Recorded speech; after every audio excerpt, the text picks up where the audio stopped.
Hello everyone, Reverend619 here, back away from my little trip, and we've had some new information regarding Dark Heresy coming out of Gamescom. So I wanted to bring up some of that footage and quickly go through some of the things we're seeing and to talk about some stuff, because I've also been given access to some screenshots that is probably revealing a little bit more than the developers intended.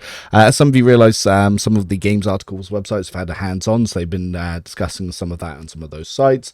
I unfortunately did not go to Gamescom, so I didn't get to see that hand-on stuff, but I do have some things to show you and go through. So we've got a new look at the Inquisitor squad going through a camp, and they are followed by a servo skull, and it seems that this is showing off some of the new investigation mechanics.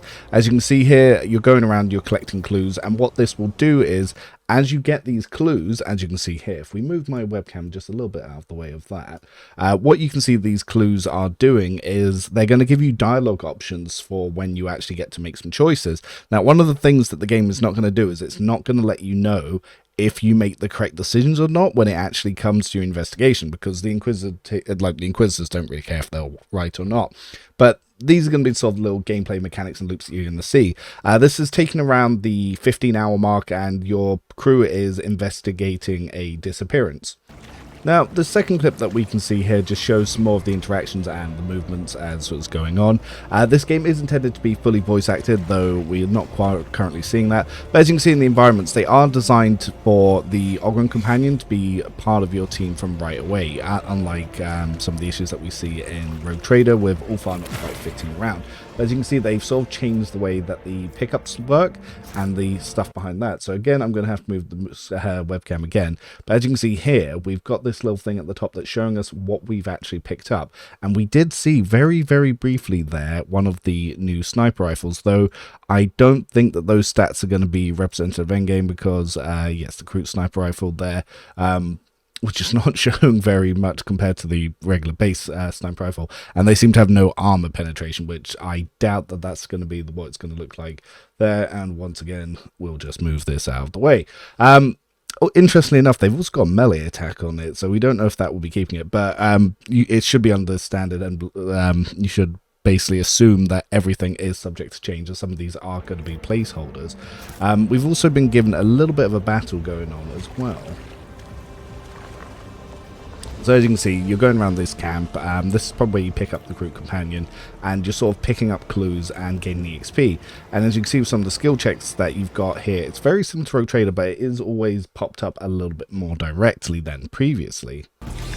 Now, one of the things that we do see is a battle, and I have confirmed from one of the developers a little bit more about what's going on here, though they aren't giving away everything right away.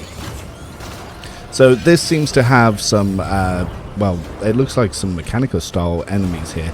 So it's got some of the trash enemies that we've seen with a leader that we've got going on down here, and they've got a lot of servitors and even a, looks like a Skitarii Ranger back up here, but not too sure here. So one of the things that we noticed, so there are some UI changes here, and I've been able to work out and discuss a couple of them. So this blue bar here is representing your action economy and how many attacks you have. Again, we've still got our heavy stubber here, which seems that the companion can use on a tripod. I've got some screenshots to show through on that, but this seems to have a 9-round burst fire, which is already looking pretty nice. We're down to just 2 items here that we can put on for consumables. If they restock or not, remains to be seen. But the abilities going on here, some of them, well, obviously I'm assuming these are all going to be placeholders, because obviously this one here is from the Priest Origin. We've got Death from Above and Blade Dancer. Over here we've got from Mark Militant Wildfire, Run and Gun and Rapid Fire, which doesn't add up to the amount of abilities that you would have if going into the tier 2 based on the current soldier. Movement points are a little bit more clear now, and also your action points are, it's just in quite a nice spot here. We've still got the weapons set slots to be swapped here, but on the X, I'm not quite sure what's going on. This might be an ability bar swap, but we'll have to see when we get some more access to it. And as you can see, they've moved on the top layer now for the turn order. But we've also now, armor's been reworked. So again, I've got some more screenshots to go through of this. But as you can see, the base health and then armor health on top. So it looks like we're going to be hitting through that. Now, whether or not armor prevents criticals or how that works remains to be seen. But as you can see, the heavily armored companion here, even though his base health is about the same as everyone else, his armor is absolutely huge. So it looks like we're going to be seeing quite a bit of impact there. It looks like we got some officer abilities on here, but again, subject to change. Now, a couple of commander abilities popped in. So over here we have a what looks to be the marker for warp perils, but there was actually also a bar that comes up during combat. So he's using the precise attack here, which is something that's going to be very limited to certain weapon types. So your sniper rifles, your knives, and I've been told swords as well. And they'll give a sort of VAT style target system, which allows them to do some extra damage. And also, depending on the enemies you take out, it actually affects enemy morale. So again, going to move the camera over just slightly bit. There's a lot of jumping around here. You can tell I'm not an expert at this.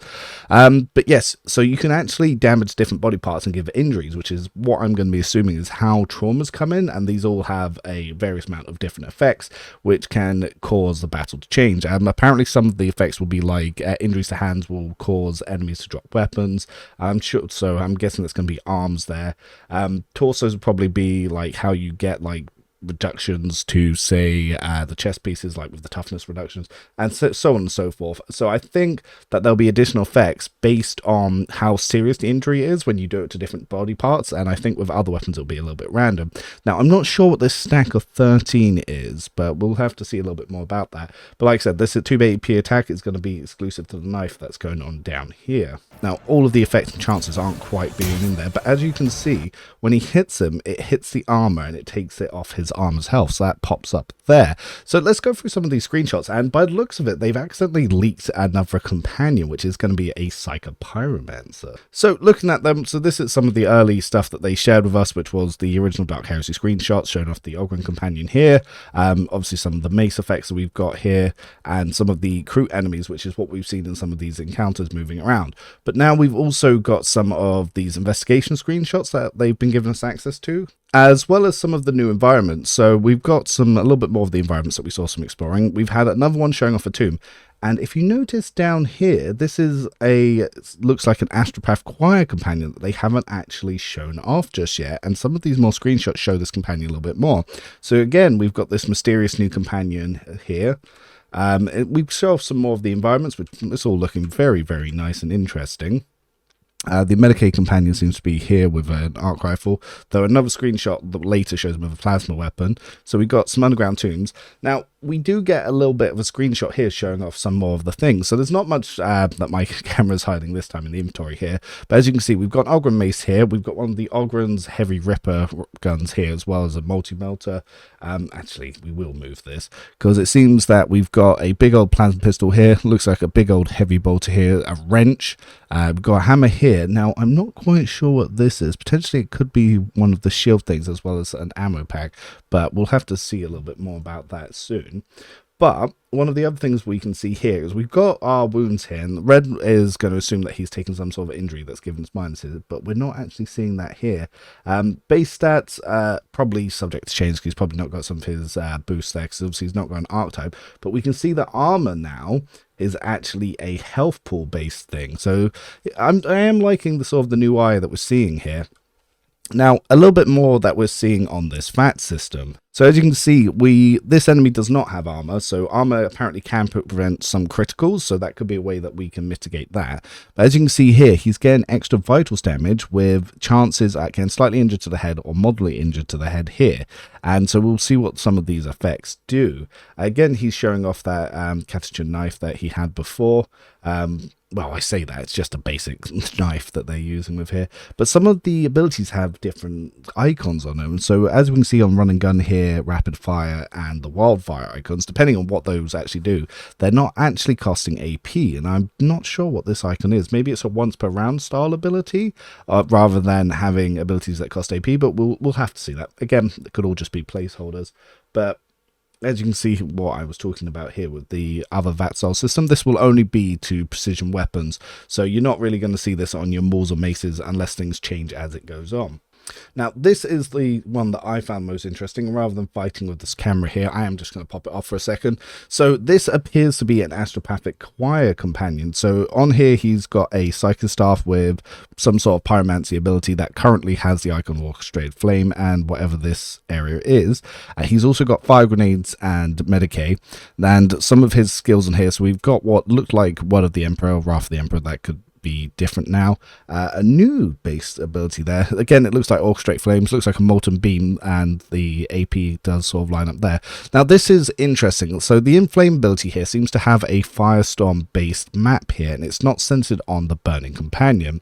So it's going to be interesting to see what that is going on here, or potentially that what we're seeing here is actually one of the grenades, though I can't quite tell what he... Well, it does actually look like he selected the Inflame-based ability. So it is interesting to see what it's doing, because it seems to be a Firestorm centered on the non-burning enemy. Obviously, these are definitely subject to change, because we still got the Idera Precognition icon here and the Carnival of Misery icon here. But yes, it looks like they have slipped in this new Psychic Companion, so we'll be able to see a little bit more of that. And over here, we've got a Plasma Rifle, and looks like to be the Medicaid Companion. The Inquisitor seem to be a officer, so that's potentially made it back in. Over here, we can see their Aldari Companion with their twin swords, but the Catachan Jungle Fighter, as you can see, look, he's got a big heavy gun here. Now, I had assumed that was on a tripod, but looking at it closed up, it is just a heavy stubber. But that is interesting to see what he's got going on there, and obviously their big Ogren Smash Companion down here with his really heavy armor. So yeah, it's very, very interesting, some of the stuff that's coming out of it. Definitely a lot of speculation to come, and obviously we're getting access to see the new UI here. And if you read some of the articles they've put out, then yeah, we can see it a little bit more based on what's going on there. But it seems like heroics aren't exactly gone, because we seem to have big game-impacting morale abilities. So it'll be interesting to see how that happens and what they're going to be sort of changing between the systems between Rogue Trader and Dark Heresy. But I am liking that it doesn't look like you're having to run around holding tab the whole time to see interactables, because they just seem to be highlighted now. But that's all the sort of new info we've got here, what we've seen from the screenshots. Let me know what your thoughts are on where it's going with Dark Heresy, and it definitely does look interesting. But that's all for now. Rev out. Have a good one.